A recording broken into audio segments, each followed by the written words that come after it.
Hello everyone, welcome back to another episode of LIAMS, RANDOM INTROSPECTIVES, Unscripted. Today I'm here with Steven.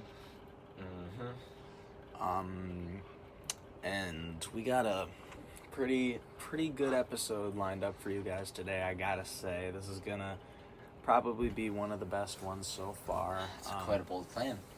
So,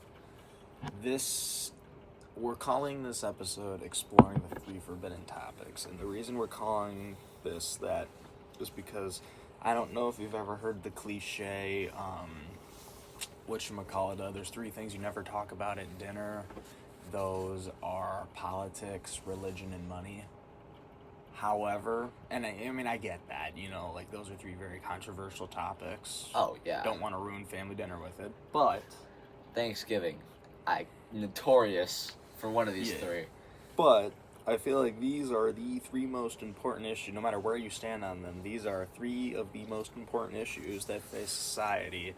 And I think it's important that even if we don't talk about it at Thanksgiving, I think it's important that we talk about it in general.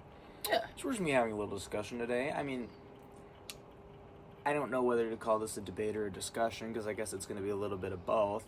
I guess sorry for interrupting. Yeah, you're good. I feel like we are debating, but we're not debating in the sense of trying to change the other person's opinion. We are trying to give each other's opinion. No one's owning and then the other person reflect today on each other's opinion and find a middle ground, because that is what every debate should be.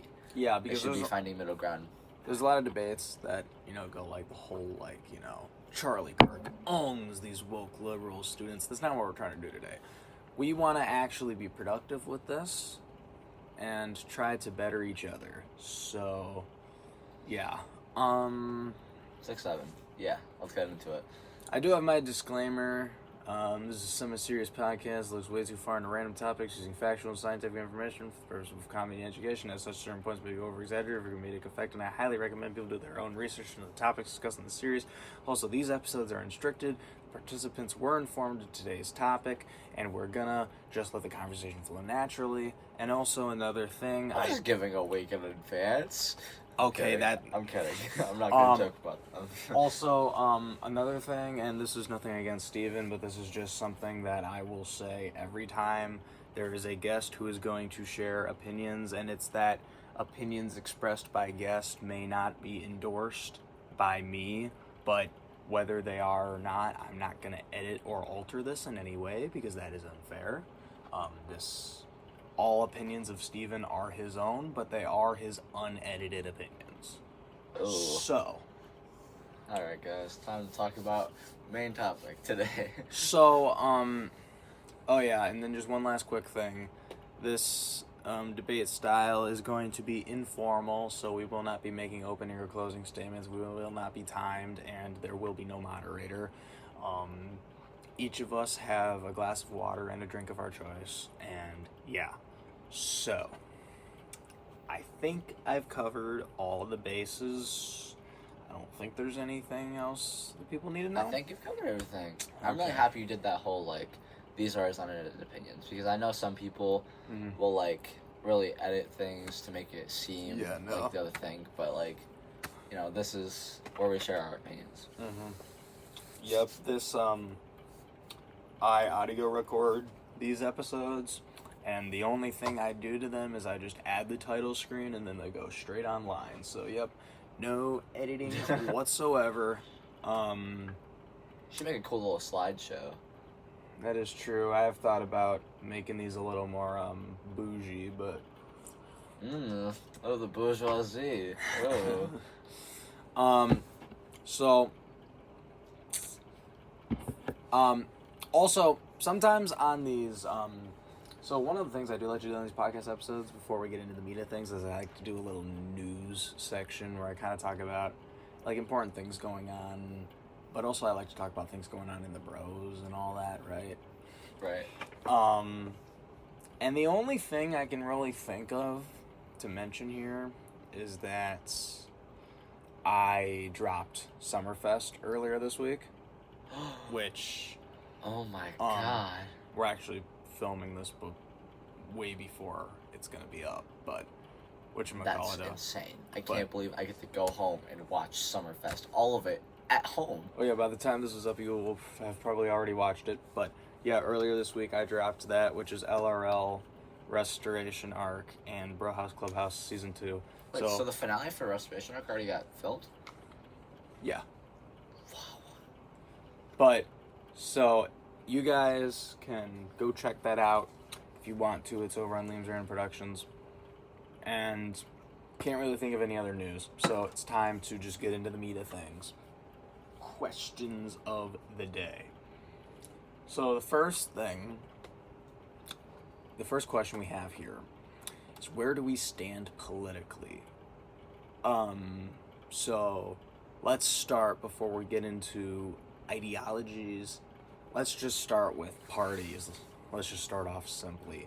So are you a Democrat, or Republican, an independent, or an other? I'll let Steven go first. Okay, so I would say independent, because I don't really agree with the political parties of the United States. I really don't like the two-party system anyway. I would agree with you. I would say that I'm an independent, because and a reoccurring theme you might see tonight is, I like to be very nuanced, and I like to take middle ground a lot. And so, and the thing... Very niche guy. Very independent and niche. But the thing you realize with the U.S. political parties is it's impossible to be middle ground on anything. Because, like... It's always yes or no. You try to be conservative and you have one liberal belief, then the far right treats you as if you're not conservative, and if you try to be liberal, you have one conservative belief, the far left treats you like you're not liberal. So, I just prefer to be, I don't want to die. You like compromise. Yeah, and another thing is, I don't want to die on the hill for either political party, because I know people who are like, for example, I don't support Trump. Like, I don't like, better wording, I don't like Trump, but I'll vote for him and support him because he's my party. I'm not doing that crap. I'm going to vote for whoever is the best. I am not a bandwagon voter. So, I will vote for whoever is best, or whoever I think is best every time, and sometimes that's Democrats and sometimes that's Republicans. I just want to vote for the best. I don't care who it is. But that's my 2 cents. 8 more to go? Yeah, Can I see what I did there? Because, you said 2 cents. And then I said 8, because, 8 plus 2, that's 10. I don't know why 10 is significant. I'm going to shut up now.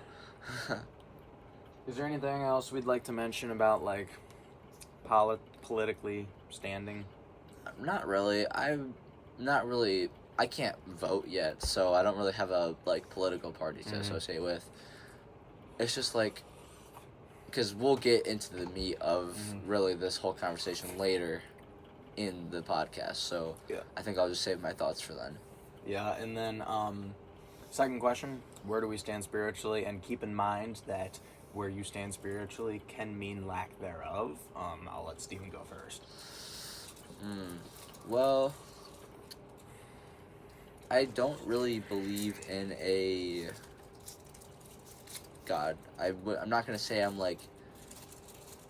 atheist, where I just have no hard belief, this doesn't exist, it's impossible. Because, something probably happened. Something had to have caused the Big Bang. So would you consider yourself more of an agnostic? I just don't really know.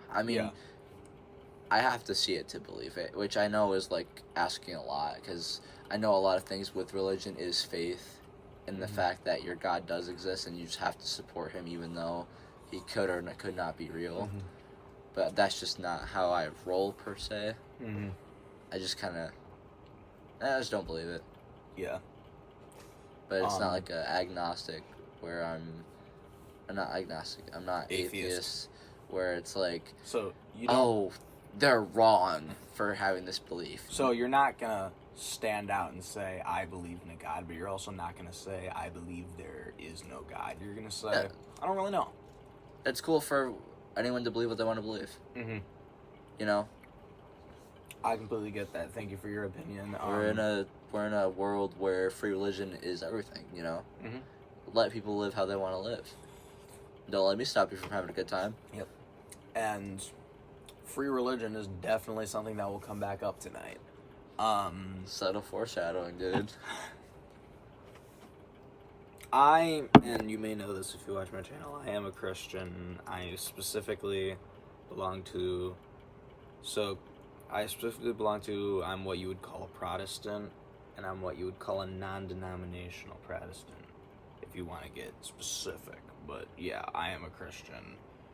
And could you explain really your religion to me? Because I'm not quite sure what it means. Okay, so basically, Christianity, like umbrella Christianity, is obviously following Jesus Christ, right? You believe Jesus Christ is the Son of God. There are different denominations within Christianity. So, think about it like this. There was the early church that was founded by the descendants of Christ, and that early church split into two. The Western half, and it happened a couple hundred years after the Roman Empire split, I believe. So, the Western Church, that was part of the the Western Roman Empire, that became the Catholic Church. And the Eastern Church, that was part of the Byzantine Empire, that became the Eastern Orthodox Church. You may have heard the term Catholic or Orthodox Christians. That's where those come in. I see. Now, Protestants can get a little confusing because Protestant isn't a denomination, it's an umbrella term for a bunch of different denominations. Okay, so you mean to tell me that there is the whole overall Christianity umbrella? Yes. And then Orthodox, Catholic, and then another umbrella for Protestant. Yes, because if you wanted to get really theological and fancy, you could say that Protestants are something called low church, and the Catholics and Orthodox are something called high church, and we don't need to get into all that right now, but the point is, the Orthodox Church is one church, the Catholic Church is one church, Protestantism is a umbrella term. A lot. I've heard of Protestantism, I wasn't sure of the specifics. But under Protestantism, you have Lutherans, Anglicans, basically almost every Christian church that is not Catholic or Orthodox is Protestant. So thank you for that. See, I would fall under a branch that is called non-denominational, which is kind of what it sounds like. It's non-denominational. We don't belong to a specific denomination. I go to a church where we're derived from a lot of people from the Baptist tradition, although I don't consider myself a Baptist, and I think there are fundamental differences. I did see you did get baptized, yes? Yeah. Nice. Good for you. Thank you. But yeah, basically, I consider myself, not a denominational Christian, but yeah, I love talking to people who believe a little bit differently, and I honestly wish I had more opportunities to do it. It's always nice to, it's always nice to have a conversation with my fellow Christians about stuff, but it's always nice to also have a conversation with people who believe differently than you. Yeah, it's always nice to have other opinions. Some different insights. I think that's all for that question. Yeah. And now here's the last one. Oh. What are our fundamental views about money? Do you want me to go first on this one? Because I have a pretty simple one. Yeah, so what do you mean by that question? What are you asking? Okay, how about this? Wait, what do you think money...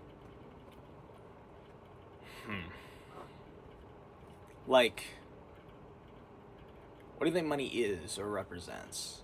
I think money is a credit that you get for providing a service. So you provide a service to people, and in return, you get a credit, which is money. Well, yeah, because cash money in the U.S. represents gold. Represents gold because, people can really carry around tons and tons of gold. So they would make money as a representative of the gold standard. But then, inflation happens, they print more money. Yep. And then, it loses value. Yeah. So... And now our money ain't crap compared to gold, but... Yeah. Yeah. Which, as the question, what are our fundamental views about money? I don't think money should exist. Mm-hmm. I think money was made to serve as a stepping stone into better ways of trade. Guys, this may go without saying, but he is a communist. And now, wait, hold on. Here's the deal. A lot of people, okay, and now here's the deal. I disagree with full communism, and we may butt heads a couple times over that. But there is something I want to say before we proceed, and it's that I don't like how people who will just be like, oh, communism, bad, scary, you know what I mean? Like, you know how, like, in America, a lot of people just have the perception that communism's bad because it's bad. Like people will say it's bad. The whole Cold War. Cold War. Apologies. Yeah. Like people will say it's bad, but they don't actually know why it's bad. Listen, if you believe communism is bad, and you have actual reasons to back it up, then, you know. Personally. But I don't want you to just brush off this conversation now and be like any of you watching to brush off this conversation, be like, oh, well, he's a communist, he's crazy. Hear him out. You know what I'm saying? Yeah, this is, I feel like the trade of goods is, or rather the trade of services, like, you work to gain. You do the same thing in capitalism. You work to get money. Mm-hmm. It'd be the same thing. You're just getting it more directly. Yeah. You're losing that extra step of getting the money and then having to go to the store. Like, say, you know, you work like a 40-hour week and then you get food, right? Mm-hmm. You're just eliminating a whole step from that. Oh, well, I work 40-hour week, I get this much money, and then I get this much food. I have to go to the store afterwards and after I get my check. So right. that's my view on money. What would you say your views on money are? So my personal views on money is that it's a necessary tool to help people keep track of, like, you know, like the worth of things. So, like, you know, for example, I work a 40-hour week and I get paid, let's just say $20 an hour. Let's just throw a number out, right? Oof. Making the big bucks over there. If I get paid $20 an hour actually, you know what? Because I don't want to do that math in my head. Let's just say $10 an hour for 40 hours a week. Just throwing numbers out, right? That means I'm making $400 a week. And that is a tool to tell me how much I can buy with the money that I earned. So I think, in a way, you can view money as a tool to kind of, like, show you, like, what, you know, like, what you can and can't get. Like, what services you can and can't buy, if that makes sense.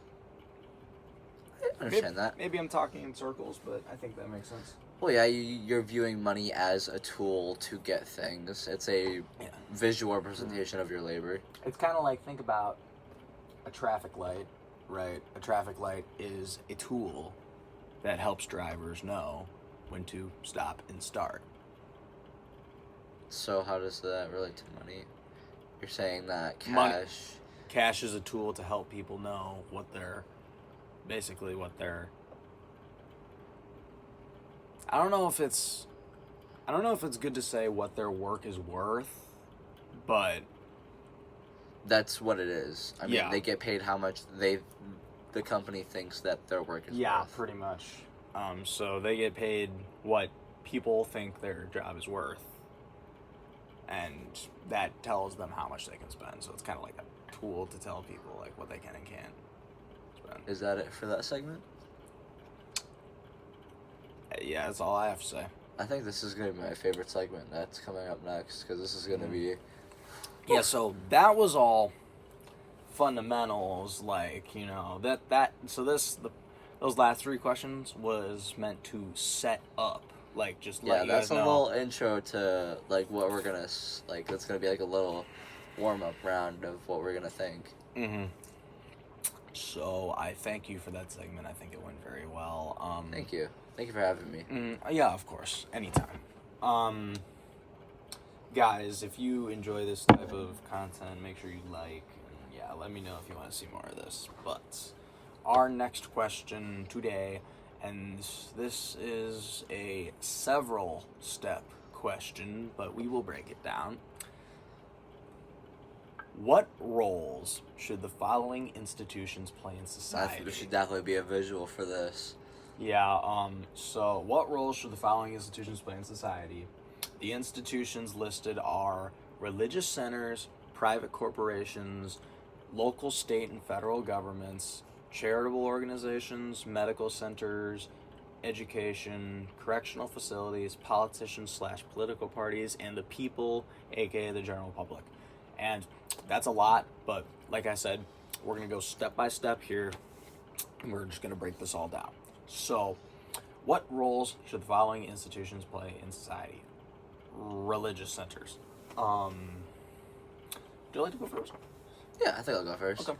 So, my view on religion is, I wouldn't say it's like recreational, but I'm not quite sure of another word to use, because I know some people aren't like religious. Some people don't believe in religious centers or the religion that the center is a part of, so they're not going to use the religious center. But for people that want to practice that religion, a religious center should be there to not indoctrinate, but support their religion.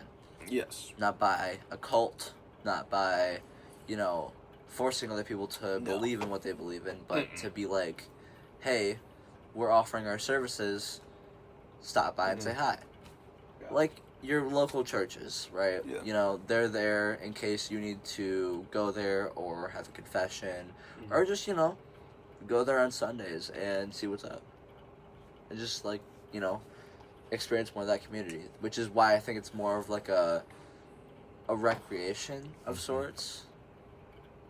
And I don't mean to throw any disrespect towards any religion whatsoever. I understand what you're trying to say. I really understand. There is a separation of...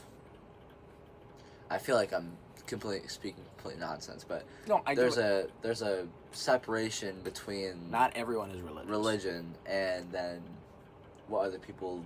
like the government. Not everyone is religious, and while it's some people view it as a necessity, it's not a necessity for everyone. Yeah. Not comparable to, a grocery store. Yeah. So, unfortunately, I'm not that equipped to speak on behalf of, mosques or synagogues, because I am not Muslim or Jewish, and I feel I need to do more research into that before I speak on their behalf. But I can tell you, at least on the behalf of churches, I think churches should have two jobs. So the one job is kind of what Stephen was talking about, or I guess you could say the primary job, which is to, be there for people, who are religious to use for religious purposes. But there's a very important second function, and I'll even go as far as to say that any church who claims to be a Christian church, this is something they have to do, and that's charity. Stuff like food drives. Every single church should either run charity or contribute to and point people to charity. You should be able to... There was a TikTok trend where, people would call churches and pretend to be mothers and say, hey, I can't afford blankets. Where can I go to get some, right? And every church should be able to either provide services for people or point them to other people. So that's the kind of... So I think that function, whatchamacallit, when religious centers provide charity, that should be for everyone, and it generally is, but that should be for everyone. For example, if you are a Christian who is financially struggling, you should, be able to go to any church and be able to get food or find a place to get food. But also, any non-Christian should be able to come to a church and either be given food or sent somewhere where they can get food. You know what I'm saying? I think churches have... They should be there to help people. Yeah. Churches, according to the Bible, should have both the religious duty of being a religious center, but also the civic duty of helping everyone. So... I really like the way you phrased that. Yeah. Thank you. That's just my thing, and I'm very, very big into helping people because, you know, like, I feel like that's the point. I mean, other than obviously the whole thing about, like, following God, I feel like the point of our religion is to help people. You know what I'm saying? Not to speak on behalf of religion, but from my understanding of it, I mean, that's what Christ did. He helped everyone regardless of what they believed. Yes. And now you're showing that same kindness onto other people. Common examples is stuff like, you know, Jesus, and the prostitute, basically. There's a story in the Bible about Jesus helping a woman who was a prostitute. So, yeah, whatchamacallit, yeah, I think religious centers have both that religious duty and that civic duty. Now, what I will say, and maybe we'll get into this a bit more later, I do think, you know, churches shouldn't be the only people providing for the poor. I mean, I feel like, you know, primarily that's the government's job, but we can talk about that when we get to the government. But definitely, I think the church should be there as a resource, religiously for religious people, but also civically for everyone. Yeah. I agree with that. Is that all we have to say about those centers? For that, yeah. I feel like you've said everything you need to say. I've said everything I need to say. Okay. This is the next one, and this could go a number of directions. I'm excited to see this one. Private corporations. Oh, man. Why don't you take us off? Okay, so I hate private corporations with a passion because, you know, usually with private corporations, what happens is, you know, at first it's like a little family mom and pop shop, right? You know, you love them. But then they start growing into this corporation, and then the greed consumes them. And then all of a sudden you have an example like Nestle, who famously, you know, was sending fake nurses to Africa to feed babies their formula, saying it was better than the stuff that the African mother's breast milk. So then they would drink toxic water with pretty much just sugar, causing infant mortality rate to skyrocket. And then, you know, that's just horrible, right? That shouldn't be a thing. Yes. Now, another thing with private corporations, we also included this in, I think a private corporation can also be considered as social media, like, because private corporations own social media, yeah, which also has a huge social impact media as a form of on the political landscape. Because with Trump, right, he just be going on Twitter and posting random stuff on the randomest of days. And that is him using a private corporation to get his message out. Yeah, it's ever since the creation of social media that has allowed the direct access of the president to the people in a way that has never been seen before, besides like a TV broadcast or like a radio broadcast. It really helps like try to connect your message with the audience that you're trying to get to vote for you for another re-election.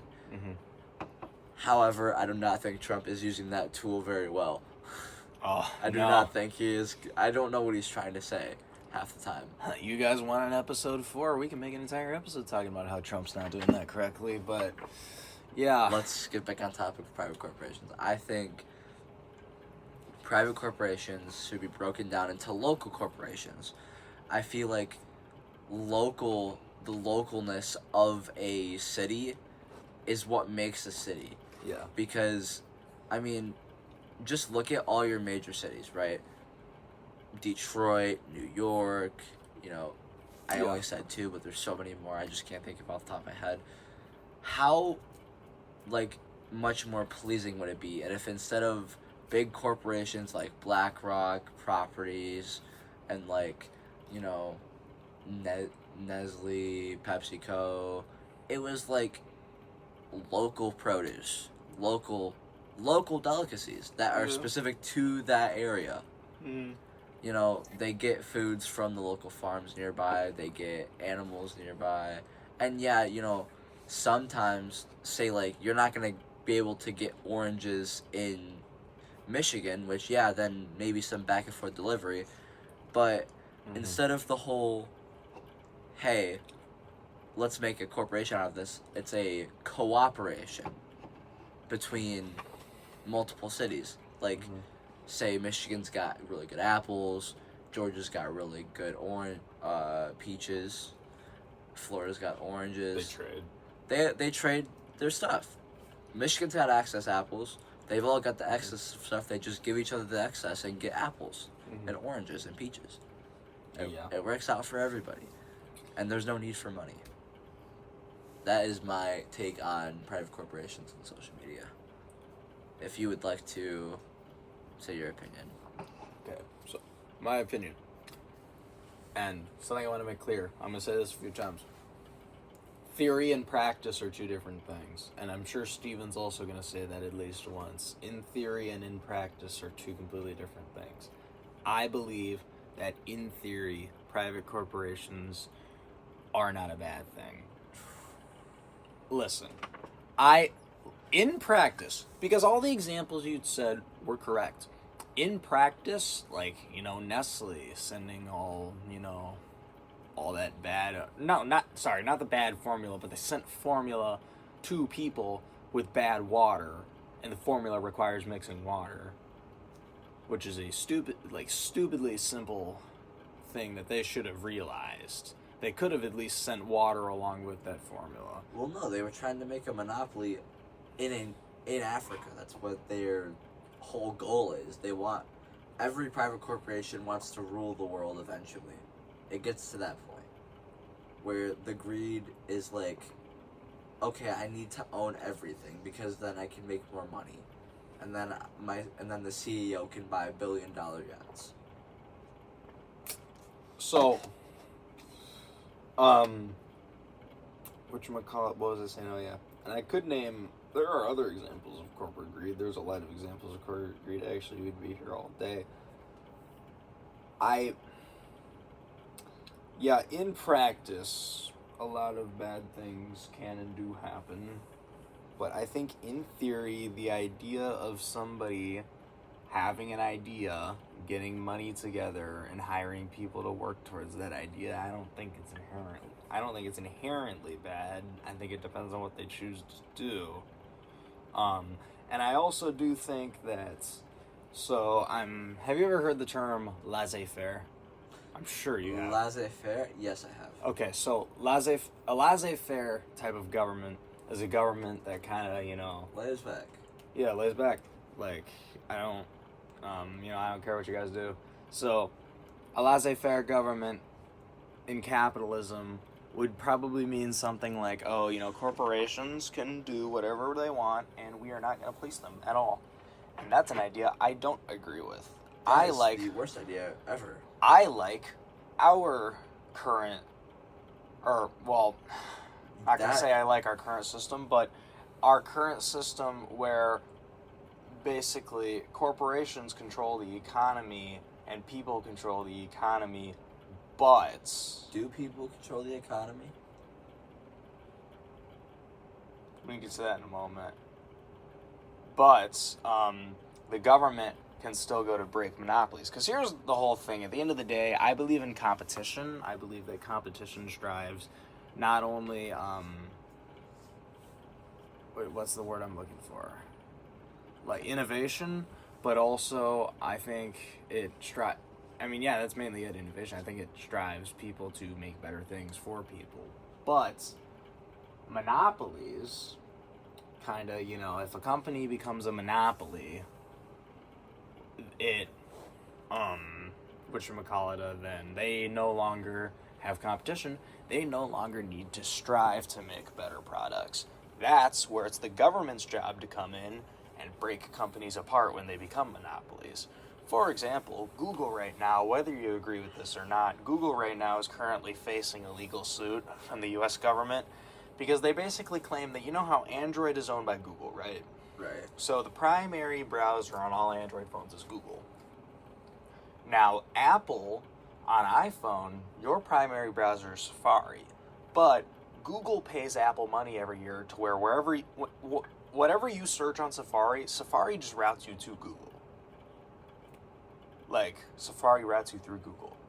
So, the US government is currently considering breaking up Google into 3 different companies, basically saying you have a monopoly on the search market, and you should not be the only way to search from almost every mobile device. So, stuff like that. I think that's kind of where, and I know we're talking about, like, next up, we're talking about the government's roles in society, but there is a bunch of overlap. Like, it's it's the job of private corporations to make good products for people and to compete with each other. But then, and yeah, it is their job to make money in a sense, but when they get too powerful and become monopolies, that's when it becomes the government's job to say either you need to have less of a stranglehold, or if having less of a stranglehold isn't possible, we're going to chop you up. You know what I'm saying? Bring some competition back.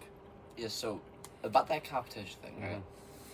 The thing with competition, right? I completely agree. Competition is what makes humans humans. We all have a competitive edge to us. We all have competitive nature.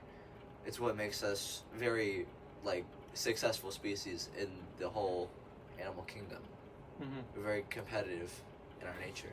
So it's only natural to be like, oh, this will lead to innovation because we're trying to beat other people. Right. But sometimes, right, competition can be good. Like in tech markets and, let's see here, in medical innovation. Mm-hmm. But there should be a competition for innovation and not for who can put the highest price on things. Mm-hmm. Competition is a necessary thing, but not in all markets, because markets can be very different. There shouldn't be competition in, for example, weapons, right? Mm-hmm. There shouldn't be a competition who can make the biggest bomb or who can make the best killing gun that can kill 50 people with a single round. That's just self-destructive. Because then what happens is you have the healthcare situation in the United States. I'm not going to say the entire thing is competition, but I think a huge part of it is insurance companies and pharmaceutical companies trying to compete with each other. I don't know if compete to get more money from the other person. I don't know how much hospitals necessarily compete with each other, but when it comes to pharmaceutical and insurance companies, they absolutely compete with each other. Yeah, I think hospitals are just really caught in the crossfire because they're not making the medicine; they're applying the medical skills to the people. Yeah. But what I'm saying is, the people that make the drugs versus the people that help people pay for the drugs are trying to compete to get more money out of the other person, which is causing the prices to skyrocket. Insulin costs a couple $1 to make. A single vial for me costs anywhere from $500 to $1,000, which that can put someone on the streets just for a vial, or even a box, because they're just trying to make money off of it. Which is crazy because it's not just you can say, oh, I don't need insulin this week. Literally everybody makes insulin in their pancreas. If I don't have it, I will literally die. Yeah. So it's literally you're spending $500 to $1,000 for the right to live. Yeah, it sucks. Especially with my Dexcom and insulin pump. It's I gotta do more for that now. I gotta buy the technology with it as well. Luckily, my insurance covers it though, which is crazy because all this stuff right here was probably made in China by a child who works for a couple cents every hour, mass producing these. So it's really sad. So, whatchamacallit, I am a socialist, personally. And so, while I do agree with private corporations and competition in certain markets, there are also certain things I don't agree with. One of those things is I think the healthcare system should be public. I think the government should run the hospitals and pay for people to use them. I think the government should run pharmaceutical companies and pay for the production of drugs. I believe it should all be done through the government, through or via our taxpayer dollars. And I understand the whole thing about like, oh, you'll be put on a wait list and you'll have to wait.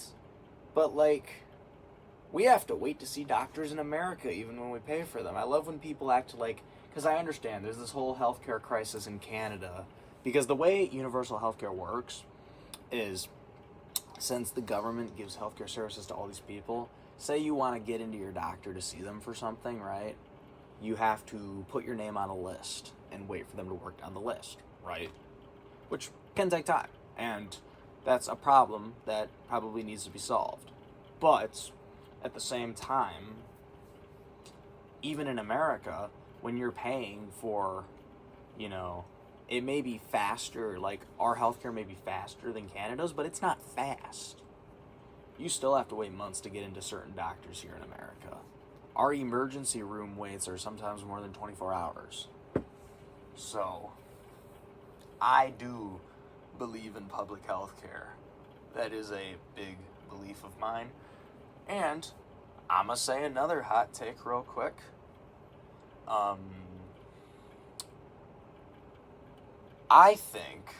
I don't believe in gun rights. You don't believe in gun rights? You don't believe people should own guns? No, I believe the only people who need guns are the military and police.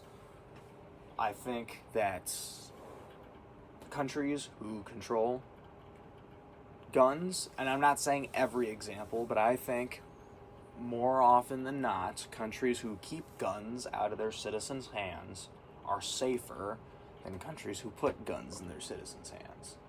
So, to your point about how, like, gun companies competing to make more destructive weapons, I do not agree with that either. Or, well, I would have to agree with you that I don't think that should be a source of competition, I think. I'm not sure if I'm being hypocritical when I say this, but I believe in a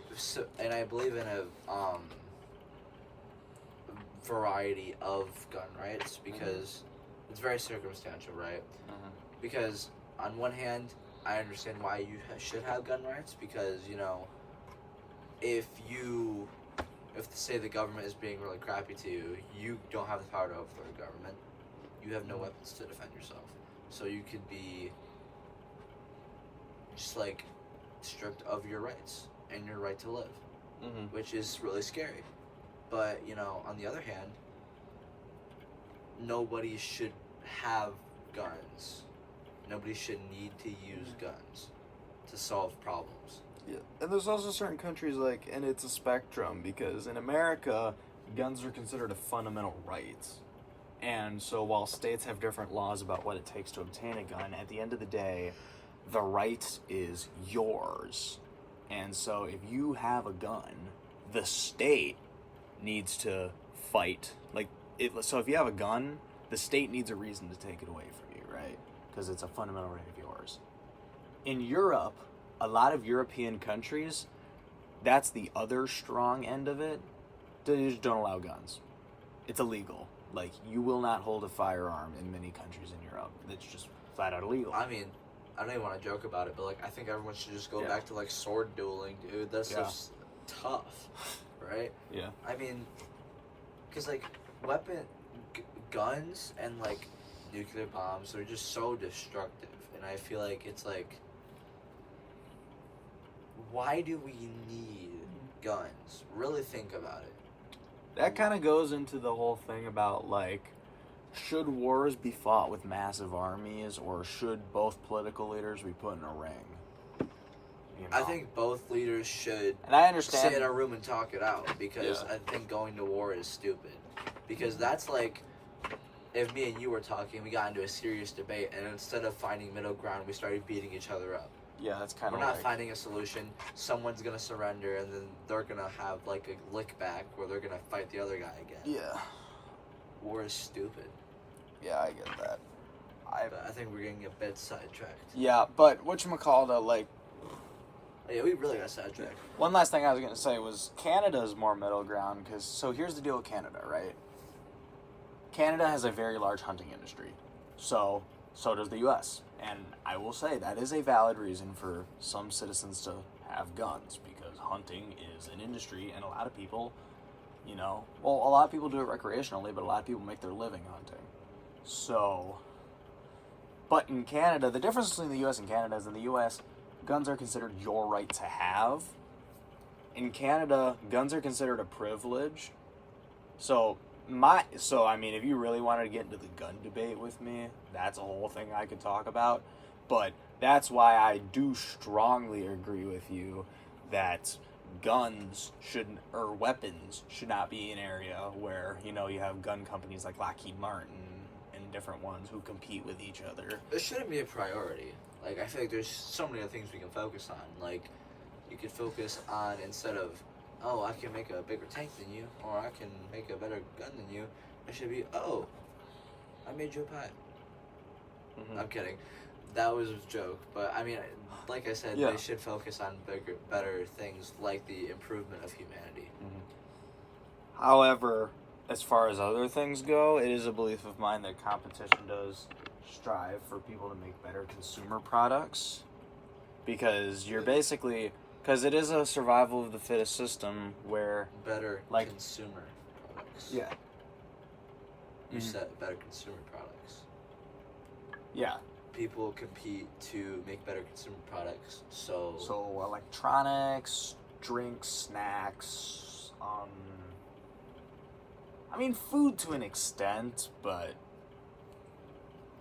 Well, I'm not going to say farmers produce food, because the stuff grows out of the ground, but they harvest the food, and then a company, or the farmer themselves, sells it to a grocery store, where then the grocery store sells it. Yeah. So they can make their living. Which is a whole other thing we're going to get into later. Yeah, a whole other can of worms. My whole thing is the purpose. Every private corporation is founded with a specific reason behind it. Like, Nestle and Pepsi, if you want to use those examples, there are primarily food and beverage companies. That's their purpose. So, their purpose in society is to make food and beverages and to make quality food and beverages. I really do think they lose the plot, though. Yeah. Like, they'll make the company, they'll have these strong morals, and then a decade later or so, they start losing the plot slowly. I agree. And it's like one executive decision, like, oh, they're cutting back on this fund. It's like it's not really that important though. And then it's like, oh well, they are.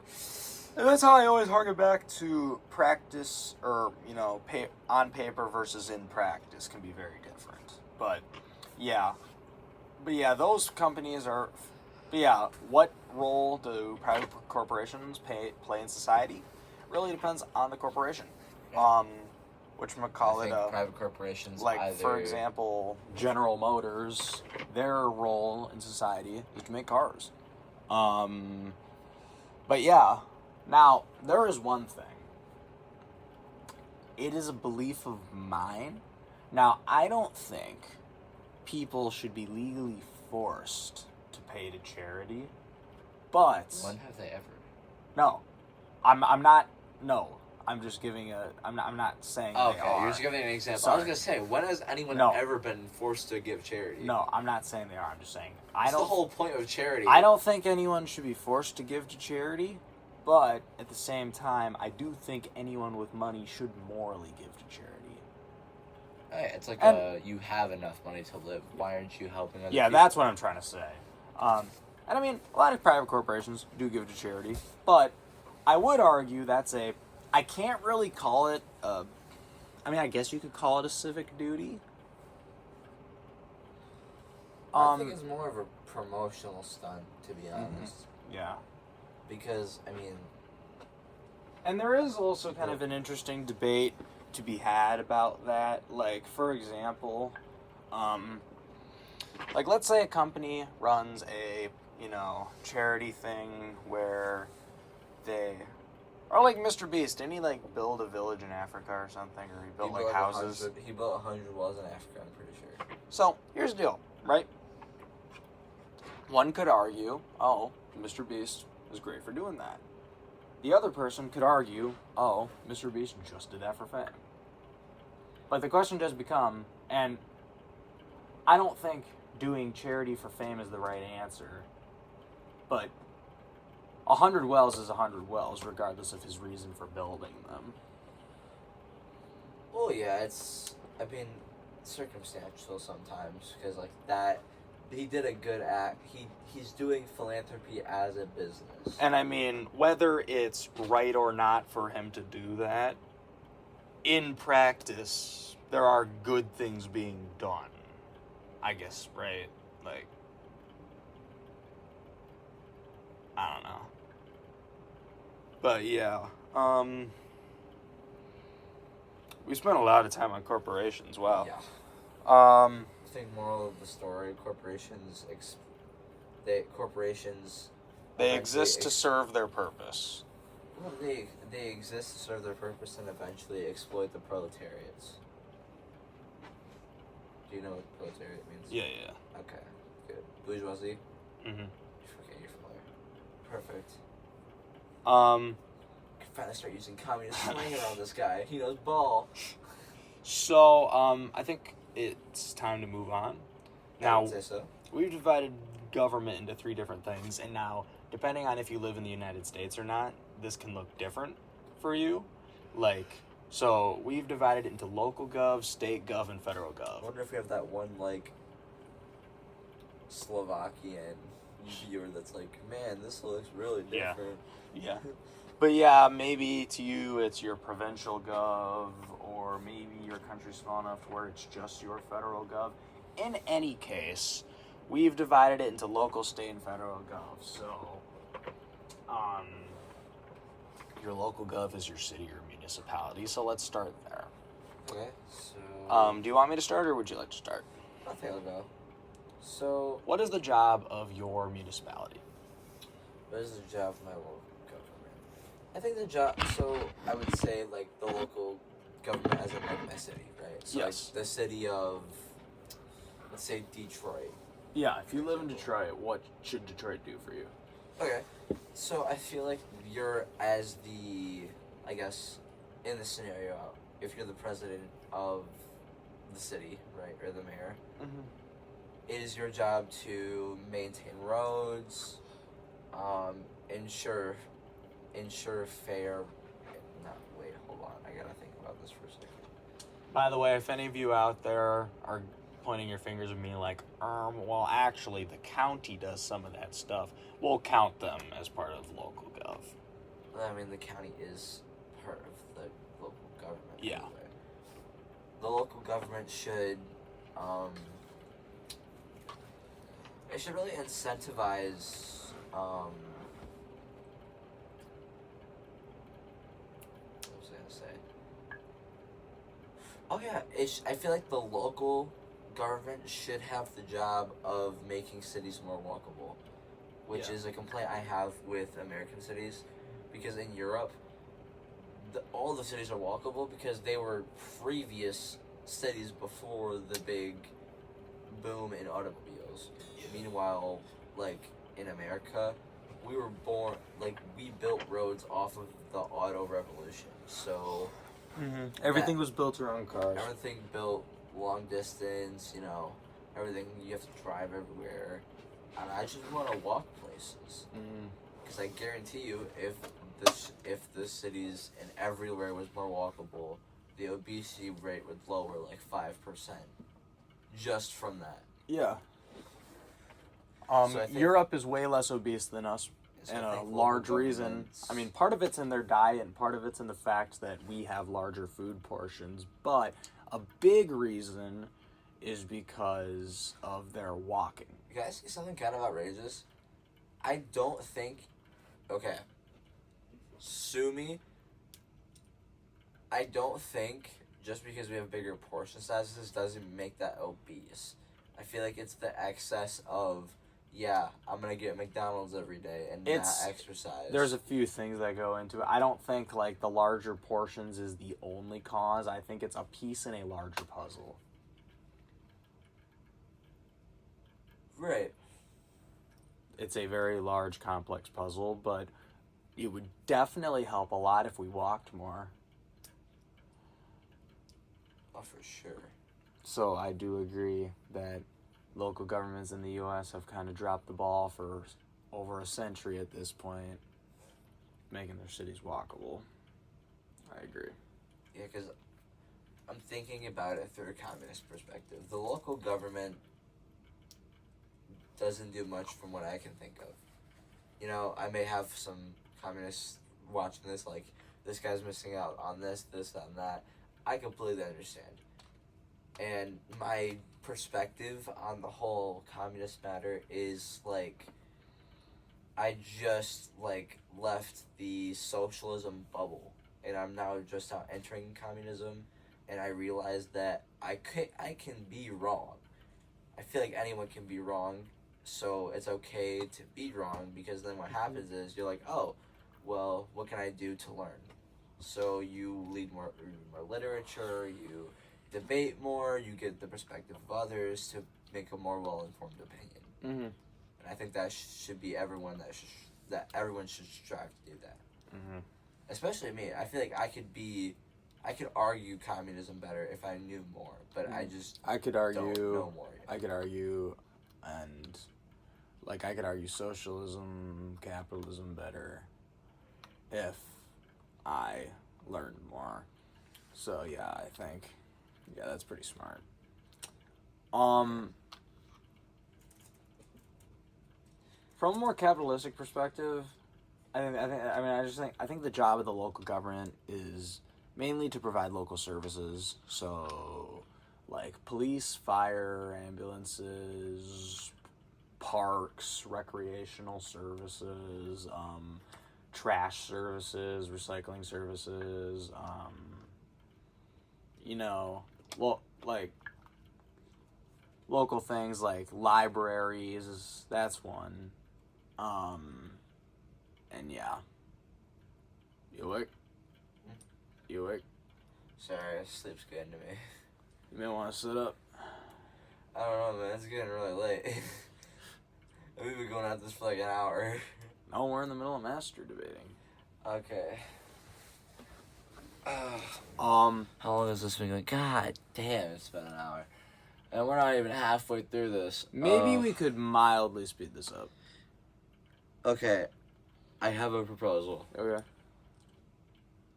Let's just rapid fire, okay? Okay. So, I'm going to go first. I'm going to say the following institution, and you're going to give me, like, a sentence on what they should do. In your perfect society, let's say. Okay. Okay. State government. Okay, state government should provide funding for things.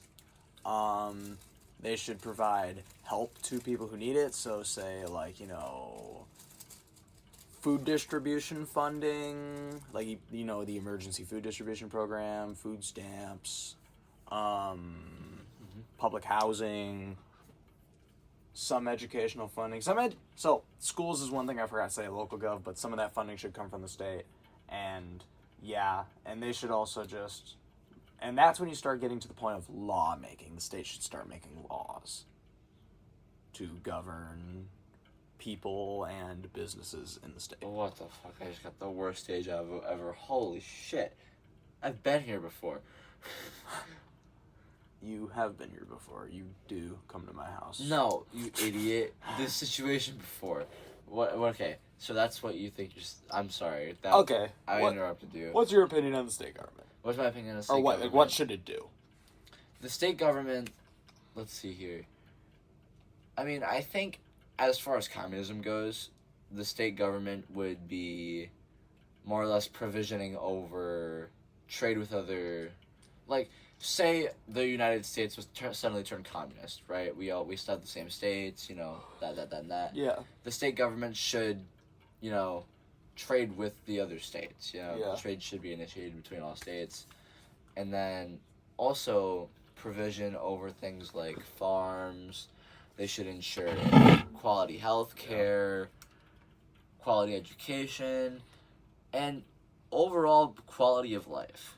Yeah. And housing. Housing is a huge thing. I feel like the government should really have free housing for people. Yeah. Especially for people that need it. And I mean, we have a public housing system. I am not informed enough to tell you if it's good or bad, but what I say with a grain of salt. I hear good and bad things about public housing. Yeah, I think I've been in public housing actually. Mm-hmm. But I can't say I really have an opinion on the matter because I haven't really done much research. Like I said, I'd like to research more. Yeah, I think we could definitely do a round 2 of this. Oh yeah, at a reasonable time in the hour, of course, instead of 4:00 in the morning. But also with what did we learn, like, while we were, researching this topic? I agree. Let me know if you want to see that. Anyways. Oh, I know they do. Like, the one guy listening wants to know. Oh, yeah, of course. Federal Gov. What are your opinions on what the federal Gov should be? I think the federal government should just be a group of people that are... Yeah, okay, I gotta explain this because this is gonna sound really weird. So, pretty much, I think every job has a category that job falls under. And every job eventually has its master that knows everything about it, that knows all the ins and outs, and I call those guys innovators. Pretty much all the innovators get together at a giant meeting, and they're like, how can we improve, how can we do better, what you're kind of saying is, in a way, like how the government has agencies like the Department of Energy, Department of Agriculture, and each of those agencies has a secretary, and they form the presidential board. Not in that, kind of. Like a bunch of representatives that talk to the president about their specific field. Well, there would be no president. That's the really concerned. So you're talking more of a Congress of people. Yeah, because a democracy is a group of people. It is not one people serving one guy, because the original democracy in Rome was just a group of guys that came to a decision. It was more of a Congress than we elect a guy to do all this stuff. And it just makes more sense because, say you have you're trying to solve this energy crisis. Yeah. You get the guys I know about. You get the Department of Energy in on it. You get the Department of, Renewable Resources. You get the Department of Human Resources. And you get together and you're like, how can we efficiently use energy? Yeah. Talk about nuclear energy, potential benefits, potential downsides. I think nuclear energy should be used more. I agree. I think it's really... People are really concerned about it. But technology has advanced so much that the risk has severely lowered from just any what's that one nuclear Chernobyl, yes. Oh my god, worst blank of all time. But sorry. There you go. The whole clean energy thing that I see is a lot of people are scared to leave fossil fuels because they think oh man, a common thing I hear is oh man, all the jobs that are going to be lost because of fossil fuels. But think about all the jobs we could make with renewable energy. You know how much... And for any adventure capitalists watching, there is money to be made in renewable energy too. Don't tell them we know this, but there's money in nuclear... Dude, if we invest in nuclear energy... I guarantee education rates would skyrocket. Because you have to be really smart to handle a nuclear power plant. And not to mention, it is a fairly untapped market. Yeah. From my perspective, anyway. I could be completely wrong. But not I don't hear many innovations in the nuclear energy department. Mm-hmm. You know, I'm not really hearing like, oh, they found a new way to store nuclear energy, the nuclear waste. Because that's a big thing, nuclear waste. Because we just have to find a good way of disposing it. Yeah. But it's really complicated with how it is. Yeah, I think with the federal government, main responsibilities is, like, I mean, obviously making laws just like the state, but also, and the federal and state government make different types of laws, which we are not going to distinguish right now because that could take a while. But federal government, in my opinion, has a few responsibilities, like, you know, have, like, you know, whatchamacallit, diplomacy, so ensuring that we have good relationships with other countries, managing the capitalist system, so making sure that they're not laissez-faire, making sure that they are breaking up monopolies when they do happen.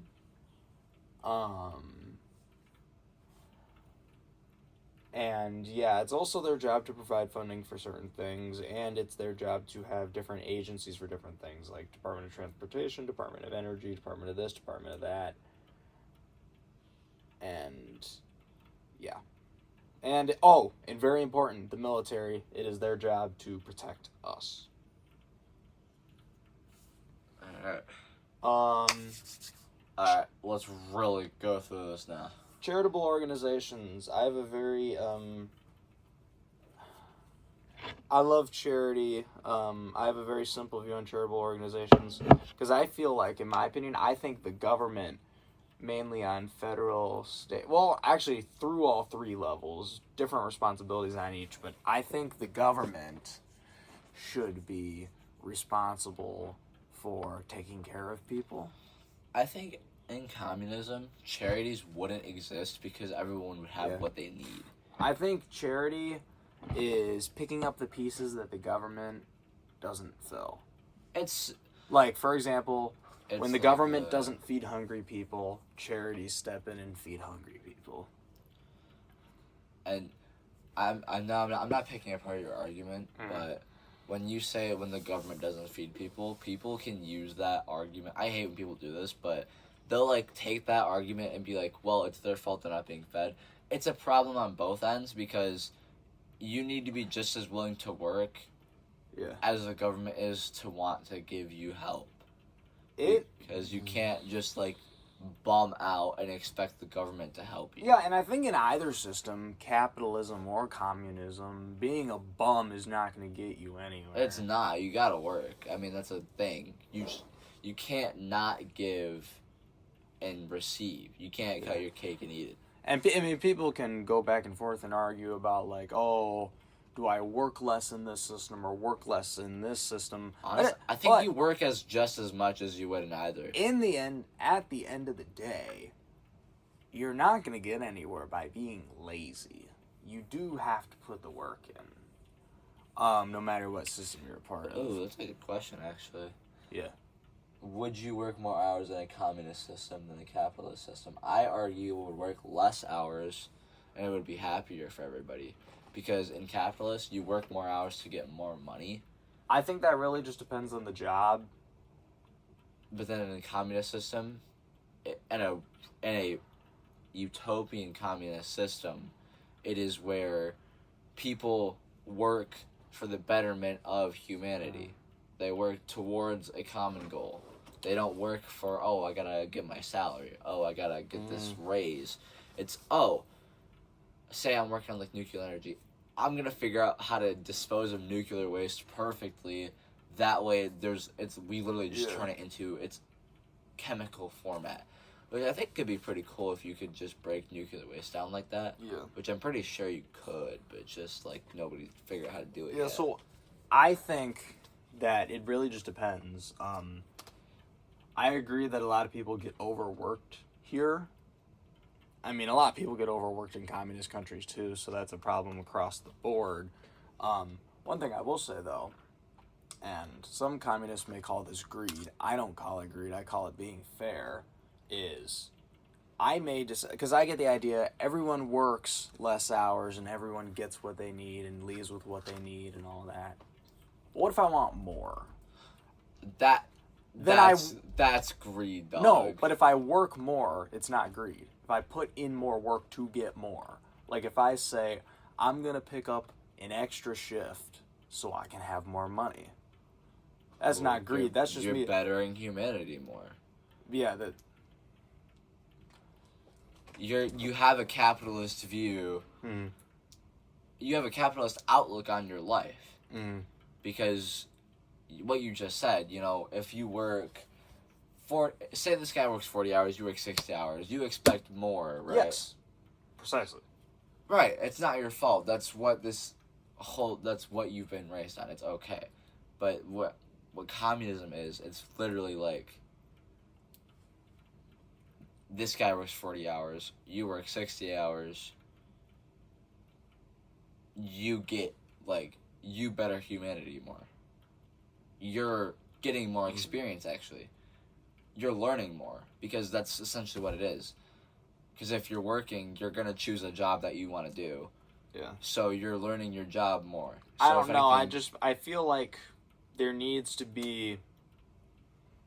I could be making a horrible argument, actually.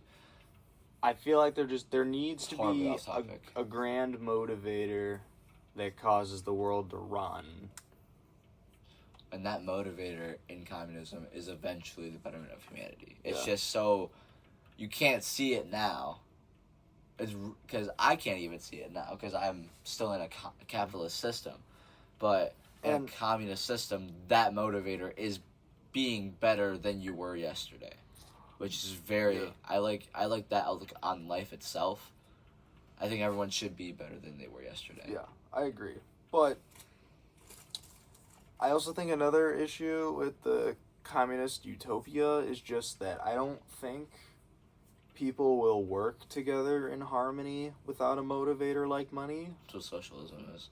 It's the stepping stone into communism, which is where you are right now. Yeah. You are on that stepping because stone. You will eventually step into the waters of communism. Because I don't think that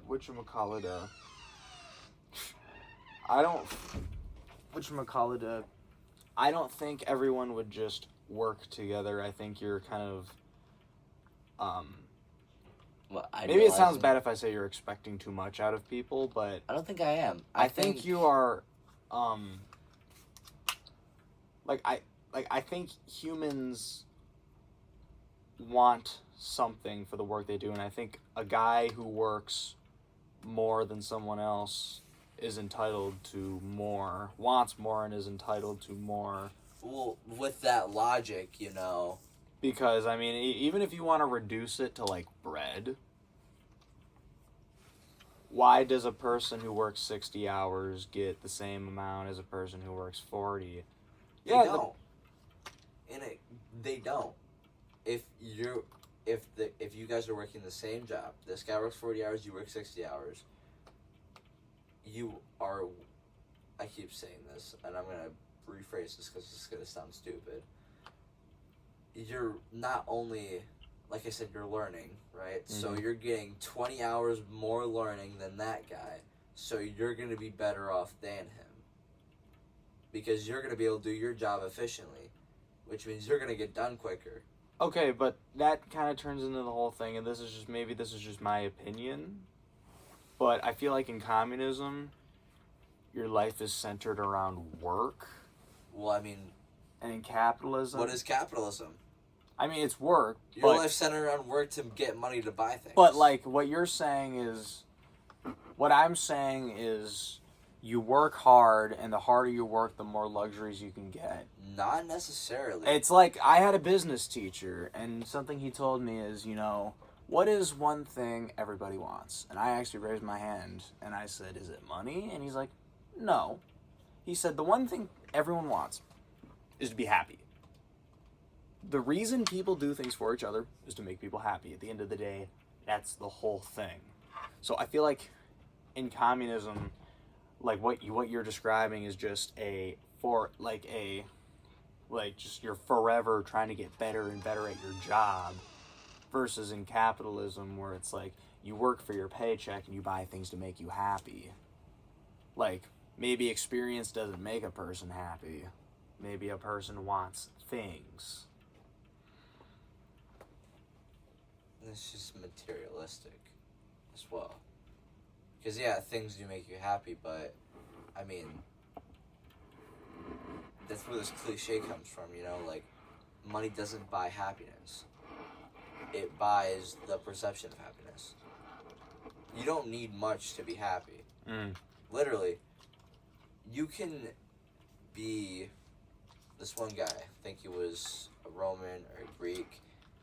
He isolated himself in the mountains with his friends, had bread and water, very simple lifestyle, no seasoning. Happiest guy ever. Because the pinnacle of human happiness is self-clarity.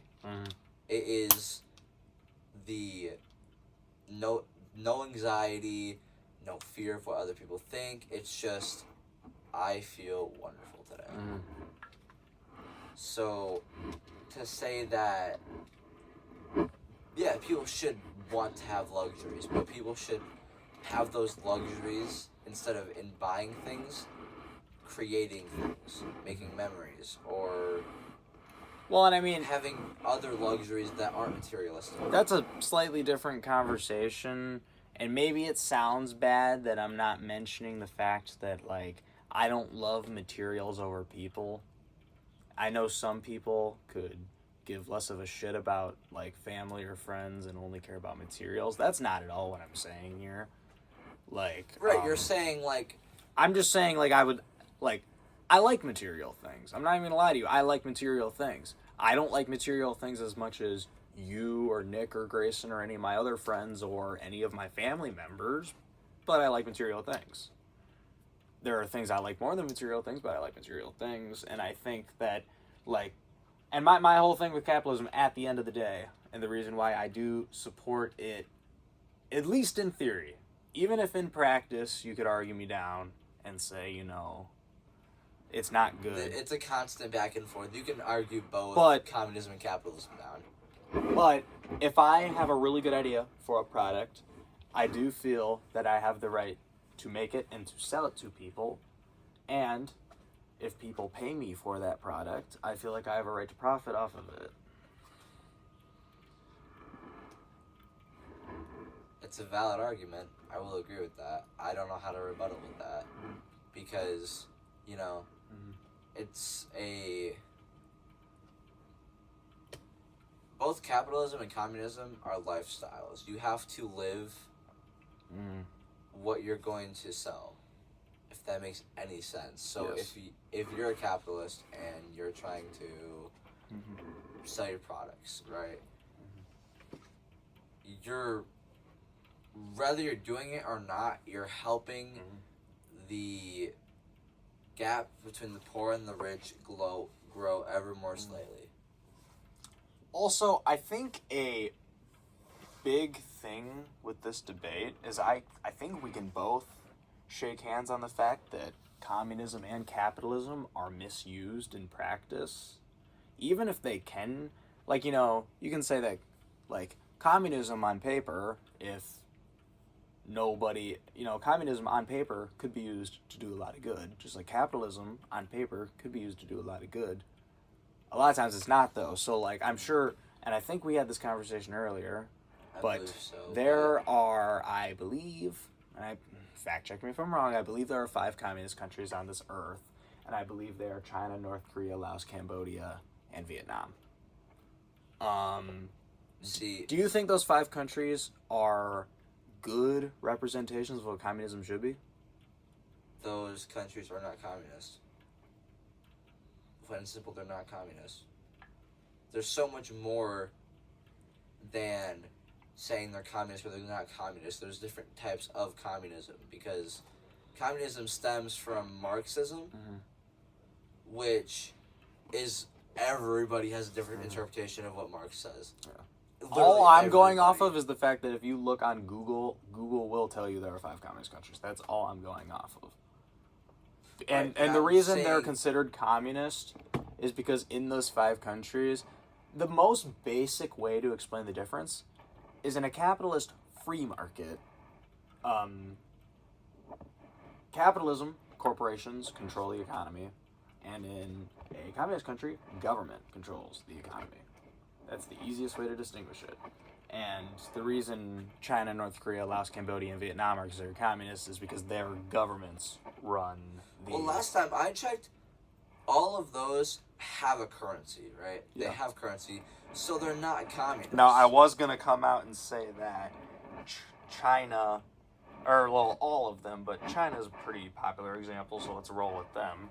China does have certain capitalist, like you can go and start a business in China. It's not like America where anyone can start a business anytime they want. In my opinion, that's more socialist than communist. But, yeah. However, at the very least, you would have to agree that while American socialism, like Mamdani in New York, leans, you know how, like, that would lean a little more... You said socialism is a spectrum, right? Where, like, Mamdani would lead toward... He's socialist, but he'd lead towards capitalist. It's like a... You know a Venn diagram? Yeah. 2 circles.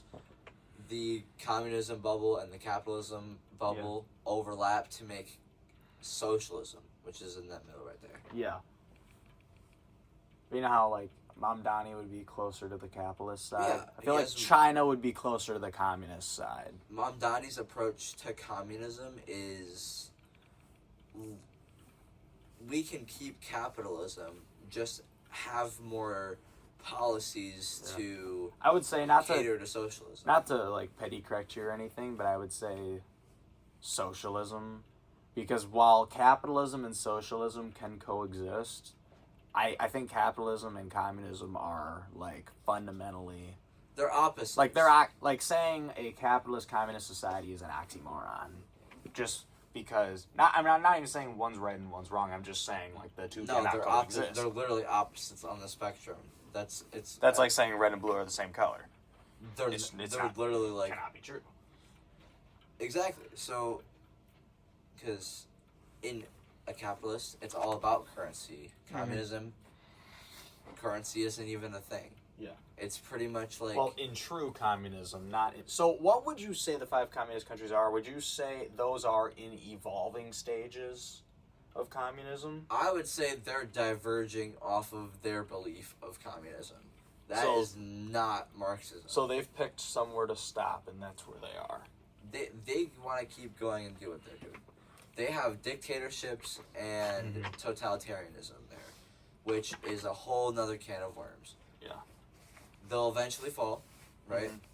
And eventually... As every government does. As every government does. America will fall. It's only so long before a government fails. Yeah. Because people constantly fall. It's a constant thing. Yeah. Okay, guys, we are in the home stretch here. We have, so we wrote one question here. What is the best socioeconomic system in your opinion? We're skipping over that because we've been talking about that the whole freaking time. Yeah. It always leads to that. I think it's just like, we write a script and it's like, yeah. Here's a good one. How should our government and institutions work in tandem with foreign governments and institutions? So diplomacy, trade, alliances, globalization. And I am a big believer in globalization. If you don't know what globalization is, it's the idea that the whole world should work together, and how, like, you know how a lot of people have the view of, like, oh, like, you know, America is the greatest country in the world. We're better than everyone else.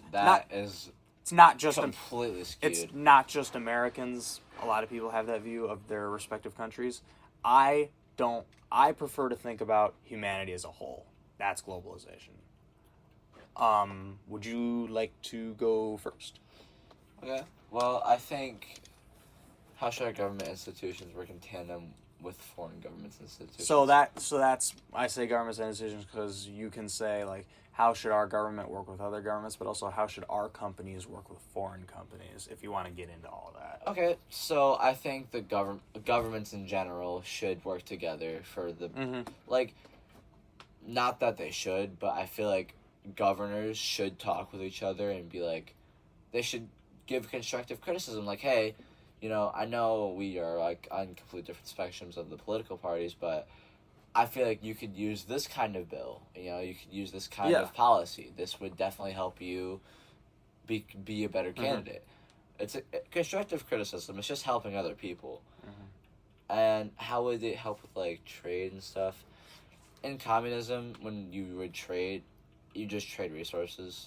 It's not, there's no money. It's like, you're just like, hey, I have extra wood. So now would countries keep track of that exactly? Like, would they say, we're sending you this? Yeah. So, like, I'm sending you X, you'll send me Y. You send me X number of Y, and then I get this number of Z. It's that simple. It's instead of money, it's like I get resources. It's resource acquisition. Yeah, so basically you're cutting the middleman, which is money. Yeah. Okay, I do have a very... And plus side, sorry for interrupting, but you're okay. Trading resources, you get rid of the whole hassle of conversion rates. Yeah. Which I think is awesome. Yeah, and conversion rates just exist because different countries have inflation at different rates. Exactly. Which is stupid. But, whatchamacallit, I do have an interesting question for you, actually. All right. And because obviously, it makes sense. Like, two capitalist countries trade together by trading with money, right? Two communist countries, like you said, would trade together by trading goods, right? Yeah. But in your opinion, and I'm not going to use because you said that, you know, China and all of them aren't good representations of communism. So let's ignore them. A true communist country like you're envisioning, how would they trade with a capitalist country? They would trade resources. Simple as that. Mm-hmm. So they would meet up with the U.S. president, say, we're not in the U.S., this is a completely different communist place. The communists meet up with the U.S. president and then like a trade administrator or something. They're like, hey, we need this stuff. And then the communists are like, hey, we need this stuff. They trade resources. Because there's no need for money. It's just like, hey, I'm just going to give you this stuff, you're going to give me this stuff, we're going to be good. It's the same with the communists. So I'll tell you an example of how, because it is kind of, you'd have to figure out, because they are two incompatible systems. But, I remember hearing this one story. So back when Russia was still the Soviet Union, PepsiCo shipped a huge shipment of Pepsi to the Soviet Union. And the Soviet Union repaid them in warships. So from a communistic perspective, that makes sense, right? PepsiCo sent them goods, aka Pepsi. Soviets sent them warships, right? From a capitalistic perspective, it's like, what the heck is PepsiCo going to do with warships? So what they did was they just took the warships, took them apart, and sold them for scraps. I feel like that's how you convert... Well, we're not giving warships for wood. I'm saying, like... Well, no, I'm just trying to give an example of... Maybe is that how you convert between the two systems? Well, no, so I'm thinking of, like, raw material. So, like, hey, we got extra wood, you know? Or, like, hey, we have extra of this food, or we have this resource, like a spice of some kind. Spice trade's huge. And then we're like, hey, we want this stuff. So could you get this for us and we can trade? So you would attempt a non-money transfer? Yeah, it's raw materials. I wouldn't give them, like, warships. That's kind of stupid. I kind of just named that as an example for you. Not to, like, diss on your example, but that was kind of a bad example.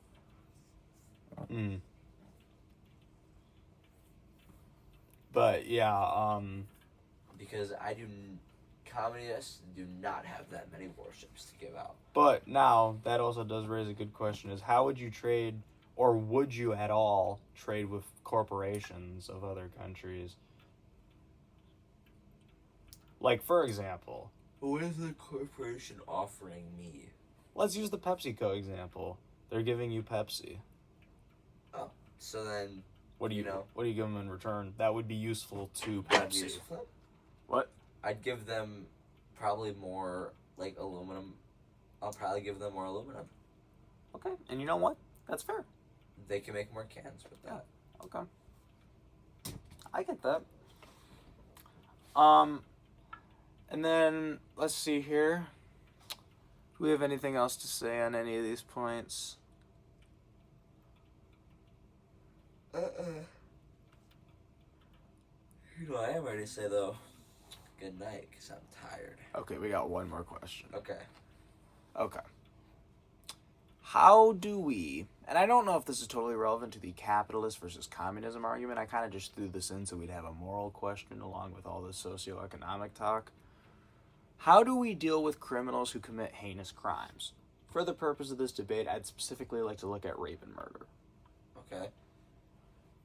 So, heinous crimes, rape and murder, life imprisonment, or the death penalty?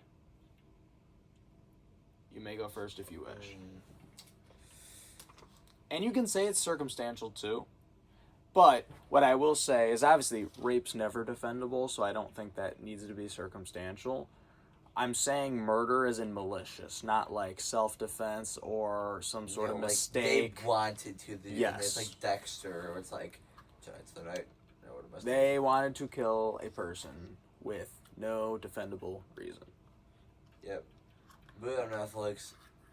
Turn around. Wham.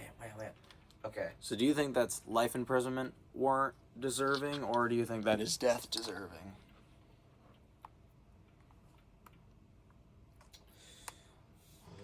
I think for malicious murder.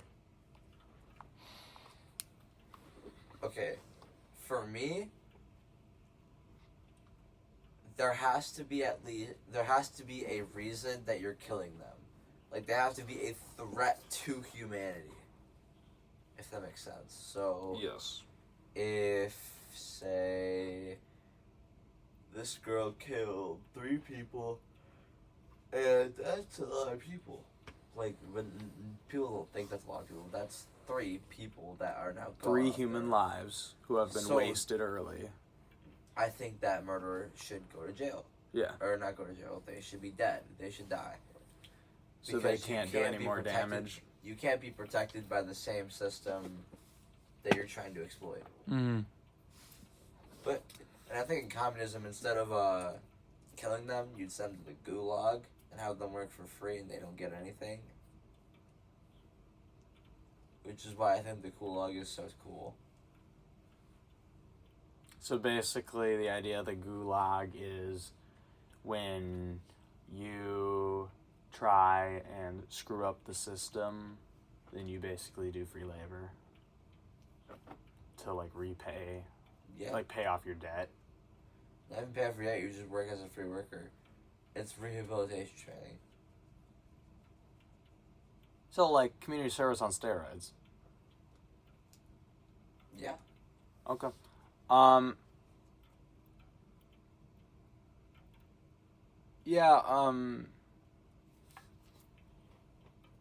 I also think you've kind of opened the door to, you think people are redeemable. Which I agree. I think people are redeemable too. Yeah, like you said, people are redeemable if they want to be redeemable. Yeah. I think rapists...